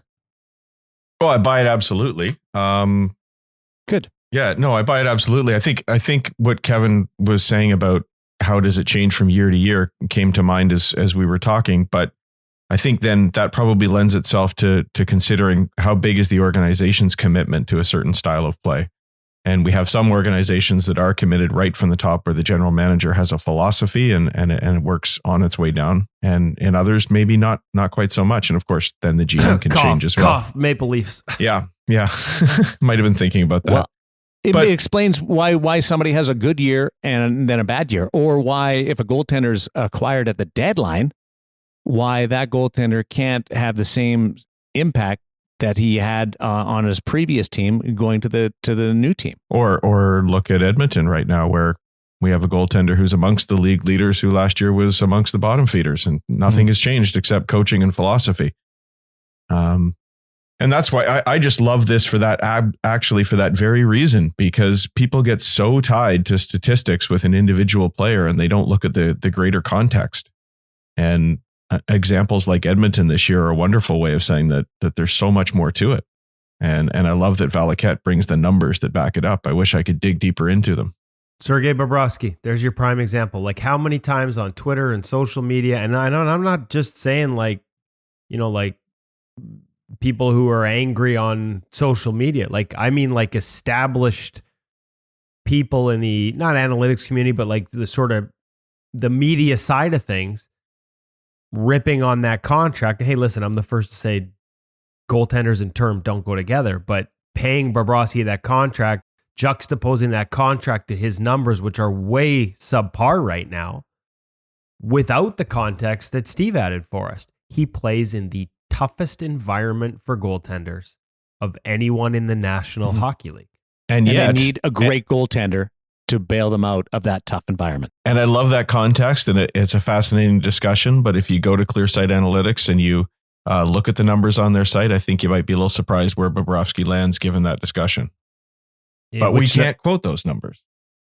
Now you got me checking. Yeah. Well, yeah, go look at goaltender plus minus contribution rating. I just think his numbers may not be great, but they paid to have him to give them a chance. So he may not have great numbers, but imagine what they'd be without a great goaltender. Good point. If that makes sense. They may never be, the numbers may never be great by anybody, but at least they've got a fighting chance with an incredible goaltender to play. And I love how the analytics with Steven's explanation, the analytics guide you, but you have to have that player who's good at or accomplished at this certain side. So you still need the physical attributes or the physical either the eye test to be able to put the two together. It was impressive. What are you going down the rabbit hole? I'm trying to get to the rabbit hole. He's trying to get to the rabbit hole. He just doesn't believe me, I guess. What, you know what though? No, but that's what happens with parents. We doubt our that's dads. Right, yeah. And until we get to a certain age. I'm still in my teens. And then we go, Dad, you know what? You were right about that. It's part of the evolution. Steven Valiquette, ClearSight Analytics, check it out. President and CEO, also analyst for the New York Rangers and former professional goaltender, and just so appreciative of his time to play in the NHL. It really rings through. We're going to switch gears. We'll check back in with Woody in just a little bit to see if we can throw him a lifeline down the rabbit hole. But Adam McLetty, his dad, is also an analyst with the New York Rangers, but Adam is the vice president of hockey with visualedge.com. It's a web-based training platform helping you out with the visual performance and the visual performance assessment. It basically helps you train your eyes and help you out through a bunch of different tests, some which require 3D glasses. But recently, and this did come to our attention through Carter Hart, and recently Adam Micheletti caught up with our own David Hutchison, or vice versa, to chat about just exactly what visualedge.com entails.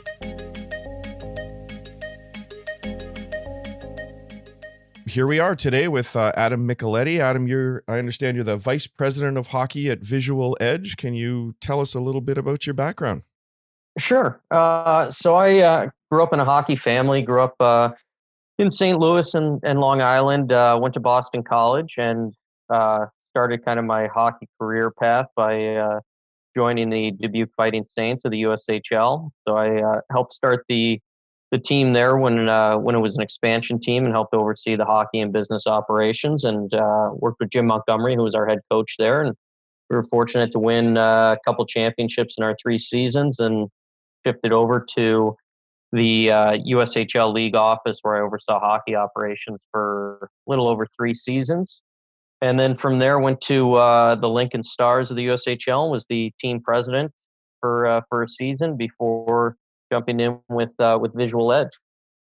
Fantastic. So hockey's in your DNA. I'm sorry for you that you weren't a goaltender, but that's okay. I don't think my family would have let me. Safest place on the ice and the most fun. Right. So just for people who aren't aware, we came to know each other because quite unsolicited in Kevin Woodley's interview with Carter Hart, he brought up that he regularly works with Visual Edge software, and Carter is known certainly as one of those sort of cutting edge guys who will leave no stone unturned and trying to improve his own performance. And even at a young age, I think you could say that he's a leader in the industry in that regard. So tell us a little bit about Visual Edge and how you and Carter came to be connected, and what we're trying to do here for goaltenders. Sure. So Visual Edge is basically sports vision training. And I think what's interesting with it is, and what makes us unique, is everything is done through a laptop or tablet, which is very different than some of the other products out there. And it allows a pro like Carter Hart to be able to use it wherever he is, wherever he's most comfortable using it for training. But it's also very cost effective for youth players as well. And everything is web-based. So you can, as long as you're connected to Wi-Fi, you're able to do the training for it. And everything is completely customized to the individual. So what we do is we give everyone a baseline evaluation, and from there we create a customized training plan, because you and I are built differently. And so if we go to a gym, when it comes to weightlifting, we're going to be given different programs from each other, and it's the same idea with the eyes.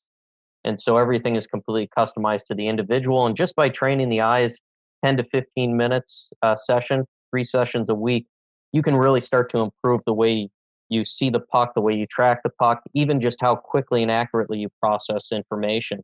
And with the way the game is changing, having that hockey sense is just becoming more and more important. And so that's really what Visual Edge can do.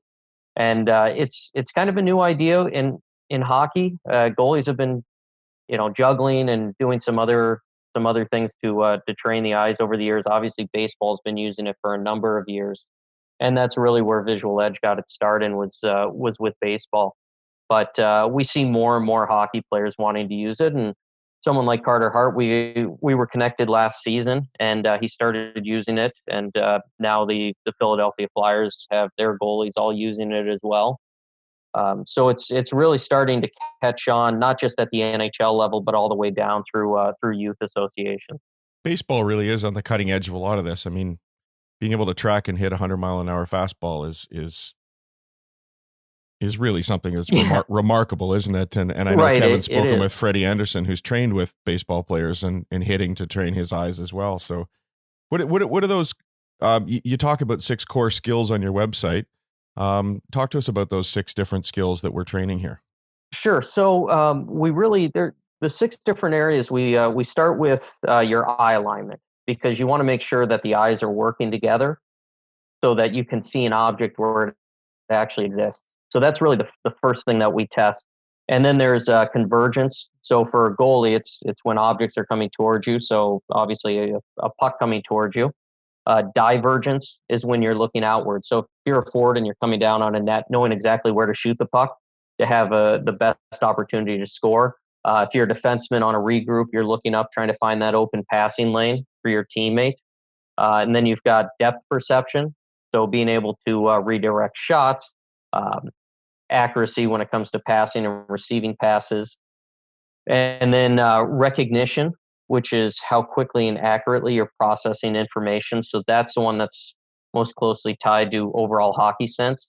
And then tracking, which is anticipation, reacting quickly to shots, deflected pucks, and being able to find the puck around in scrums around the net. So those are really the 6 areas that we focus on. And by working on all 6, you're able to really give yourself an edge over your opponents and your teammates.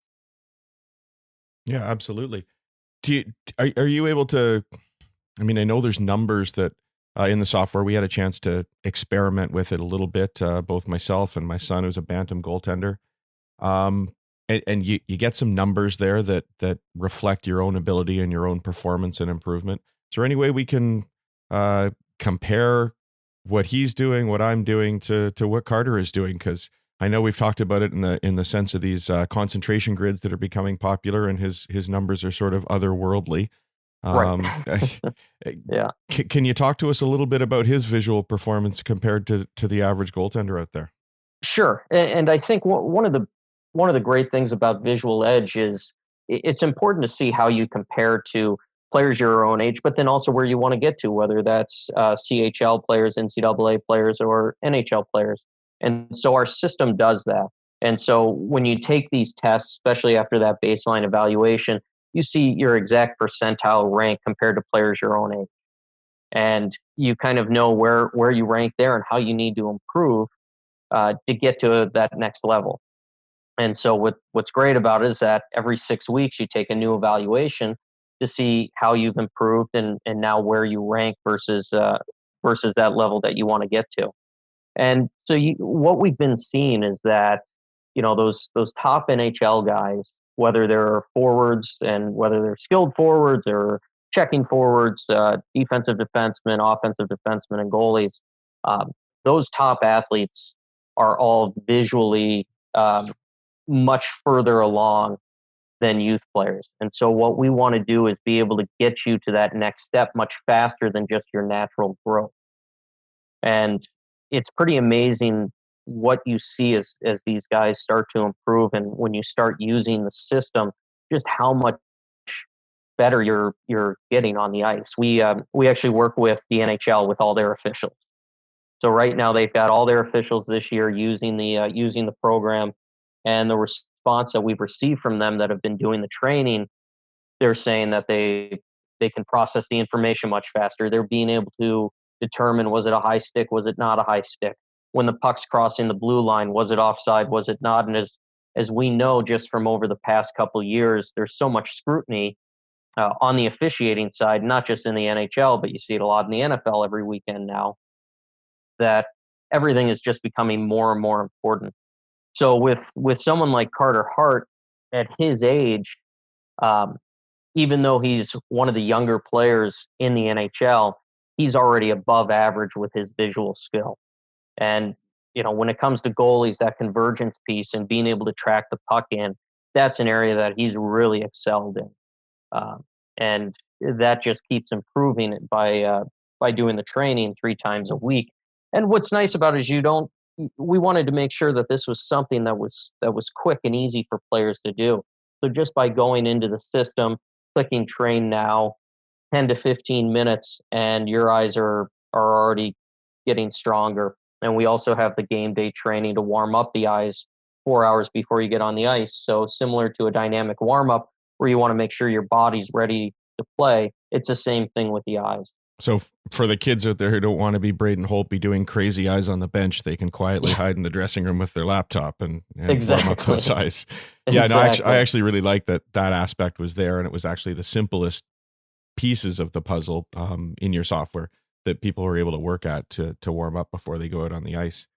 Yeah, and I'm fascinated by that connection between the training and then the performance. And it sounds like you've got some good feedback from officials. I take it that maybe the penetration into the hockey market is a little bit newer. Can you talk maybe about some of the guys who have been using this for a longer period of time, whether it's the baseball community or what? How do we know that improving in your software is resulting in an improvement in your performance in the game? Sure. And we've been working with MLB teams for 20 years, and a lot of the teams have been using it not just for training, but for scouting. And so over the years, it's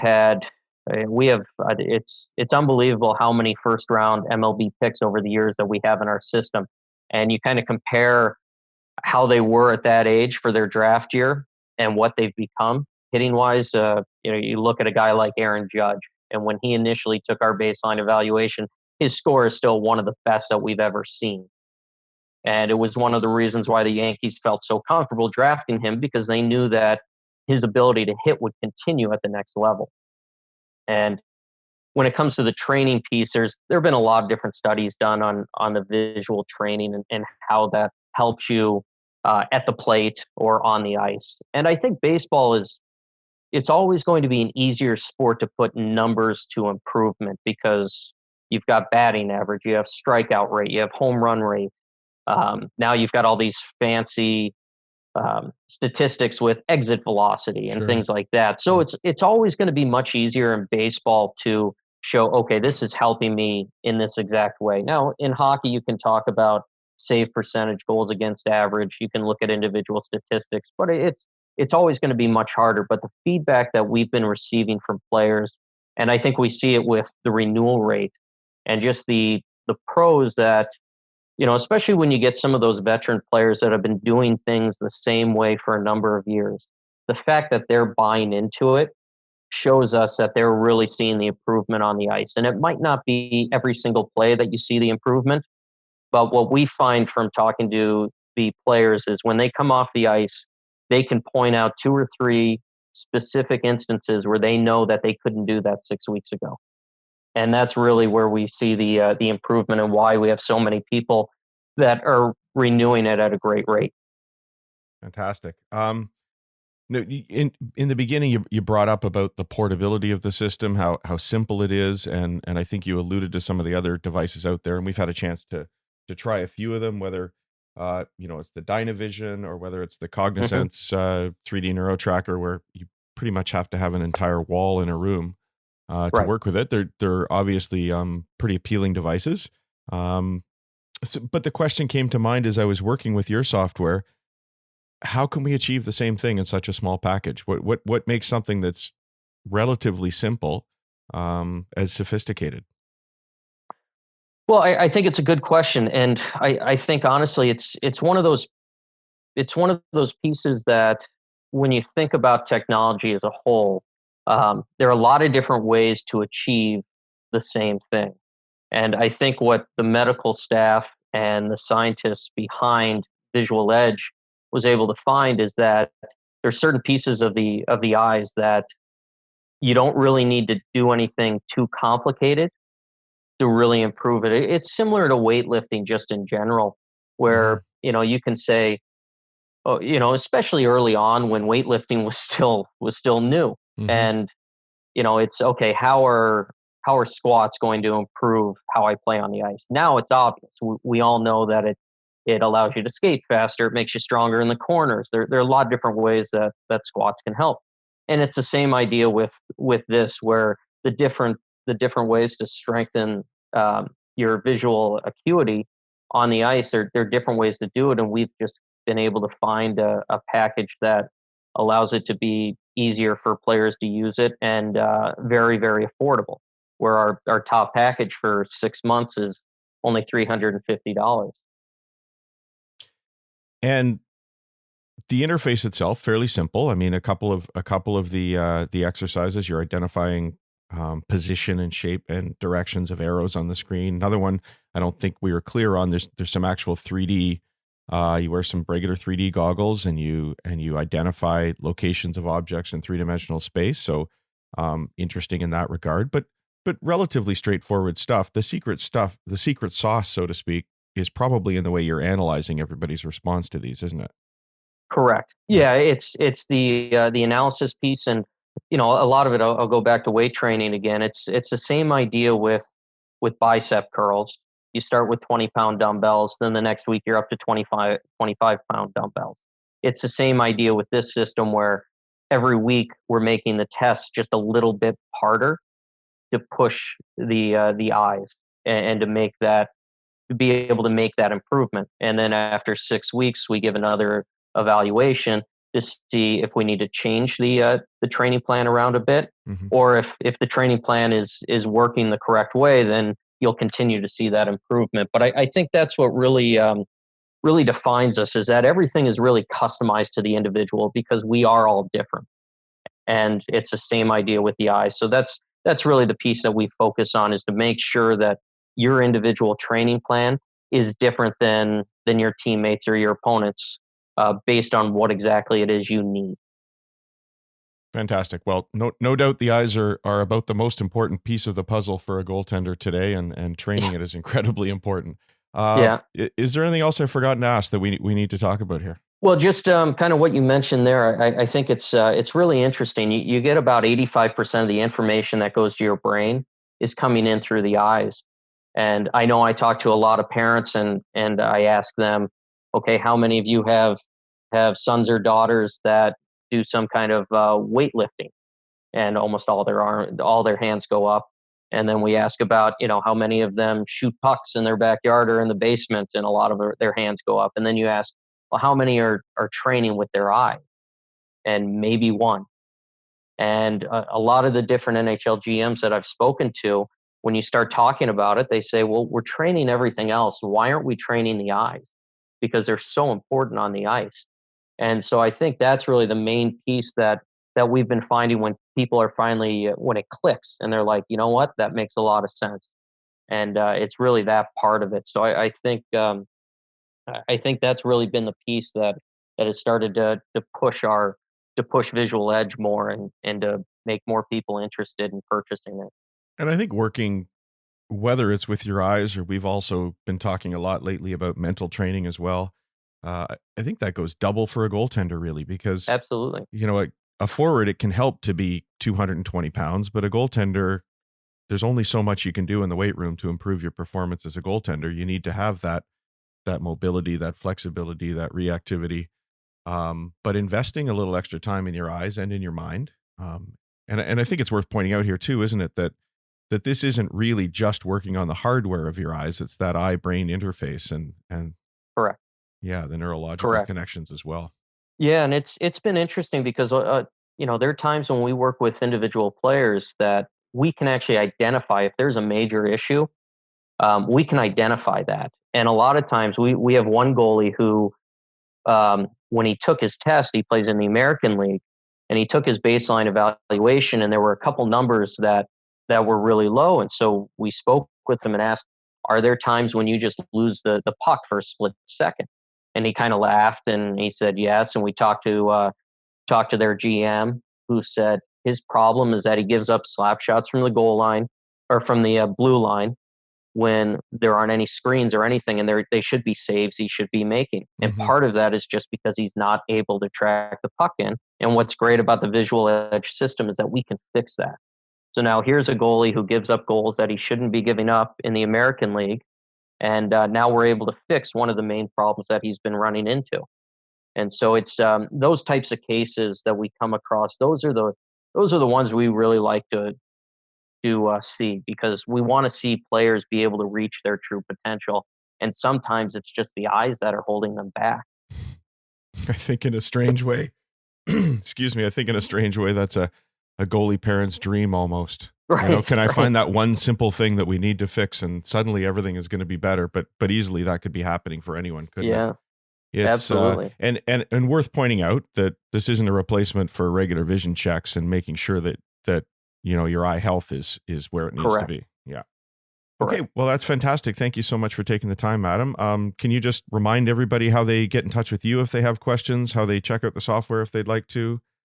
Yes. So for all the listeners, we're offering a special deal. So if you go to visualedge.com/IGM, And Visual is spelled VIZUAL. So that's visualedge.com/IGM. We're offering our 2-month package. It's usually $175. We're offering it for $125. Oh, fantastic. So Thank you. if you go to that website, you'll be able to purchase it there. You can also go to our website and get in contact with me directly if you have any questions or need more information. But like I said, it's a great program that no matter what age you are, we have kids as young as 7 years old using it, all the way up, obviously, through NHL players. So it's a great system that will help you on the ice. Fantastic. We'll have all those links available with the show notes on the website. And Adam Micheletti, thank you so much for taking some time to talk to us about Visual Edge today. All right. Thank you very much.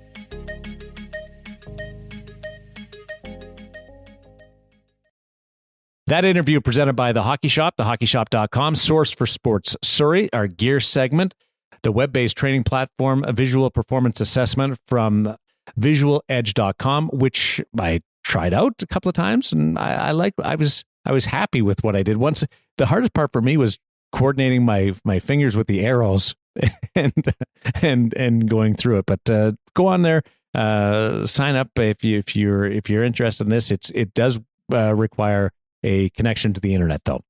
I can't believe I just said it that way. A connection to the internet. Use dial-up. If you really have to. Yeah. So I haven't done it yet. I'll have to do it. I'm sure I'll score lowest amongst our group, but I still have the InGoal record for 10x10 concentration grids, although I can't remember what it was. So nobody's seen that happen in person, though, Kevin. I believe I screen capped the result, Hutch, and sent it to you. Oh, hold on. Just what you said. Now I got to find it. I believe I have the InGoal record for the 10x10 concentration grid. It is. But I cannot remember what it was. Because I'm old. It's not a memory grid. It's not a memory grid. You just have to be able to count to 100. A concentration grid. There's a big difference between the two guys. I didn't claim any memory capacity. But you give me 10x10 in 2.5 minutes, and Bob's your uncle. 2.5 minutes. Now I'm trying to look it up to see if I got that. 2.5 minutes on Pete Fry's listing of 10x10 grids. I think you would be number 2 just behind Carter Hart with those numbers. I'm telling you, I'm a concentration grid genius. It's all those crossword puzzles I do with my kids. Did you funny enough, I can't stop a puck worth crap, but concentration grid, I'm all over it. How to work with the rabbit hole that you were working on. I wanted to loop back with you and just give you a chance if you wanted on the ClearSight information and data. Well, it's interesting. Just that Hutch had mentioned, and Bob is minus 3.2 on the cumulative in terms of goaltender plus minus contribution rating. Should point out a couple of caveats. What does that mean? Like, explain to people what that means. It's cumulative. So it basically means of all the quality of the chances he's faced, he average would be expected to give up 3.2 goals fewer than he has. He has given up 3.2 goals more than would be expected. Now, this is to October 31st. He's been better since the turn of the month. They update their numbers on the publicly available numbers are updated monthly, but the numbers that Steve quoted in our interview are part of a new database where he's got access to it instantaneously. So he was talking about toughest environment. But when you look at save percentage compared to expected, Bob isn't even in the bottom 5. So, and Stalock's in there at minus 1.7%. So as much as Bob looks worse in the bottom 5, like he has to barely be below expected save percentage. And that means that if he's barely below expected save percentage, that it really is cumulative. It's all about the volume he's seeing in Florida. And that's why he pops up on that bottom 5 list. And again, this is through the end of October. So, I would expect that these would change, and maybe we'll get Steve to give us an update just because we've talking about it for next week's podcast. And next week's podcast is going to include Mackenzie Skapski, which is just a sort of another step down this journey that we have of teaching. And New York Rangers. Adam Micheletti, of course, the son of Joe Micheletti, who works with MSG, who works with Valiquette at MSG. And a guy who's got a really fascinating backstory, and we'll get into that with him. Got that interview in person this week, and we'll talk about the career that Mackenzie had, his work with Benoit Allaire in New York, the lessons he learned, and how he's applying all of it to a new company, Sudarshan Goaltending, along with Jeff Malcolm, who is a development coach, goalie coach with the New York Rangers, and how everyone will be able to access some of that expertise moving forward as Mackenzie decided to, just the hip and some of the injuries just weren't worth it on a day-to-day basis. So time to try something new, and he's had this in the works. And in talking to him, I think he's got something there that is probably quite unique compared to what a lot of other people are doing. It'll be interesting to see some of the feedback as we share that with our listeners next week. I'm excited about it. Anything that offers a unique approach to the world of goaltending and the art of teaching, I'm fully on board. We may raise an eyebrow at times to certain teaching aids or teaching approaches, but I love the fact that, and commend anybody is willing to take that chance. Right, Hutch? Absolutely. I love things that think outside the box and new things for goaltending. And maybe we might even have one of our own coming up. December the 1st, we will be releasing the new edition of InGoal magazine. We haven't even come up with the right name for it. Maybe some people could help us. One of our writers, that Paul Campbell, one of our writers for many years, InGoal Premium, InGoal Insiders, but whatever it is, we will be bringing a sort of premium subscription model of InGoal magazine to everybody. It will include teaching content. It will include Kevin's great new project, Pro Reads, where he has NHL goaltenders actually walk you through saves that they've made to tell you how they made it, what they read, the situation they saw in front of them. And it's absolutely fascinating to hear the depth of the way these guys are looking at things. Really enjoying putting those together. There'll be some in the room gear segments where guys walk us through their setup and so on.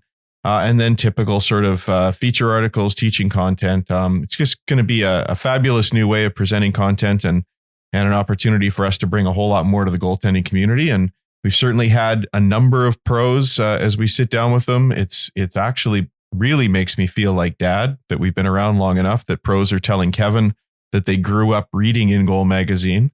Mackenzie Blackwood this week, New Jersey Devils in town. And when he saw the new InGoal magazine mic flashes, he was all in because he used to read our PDF.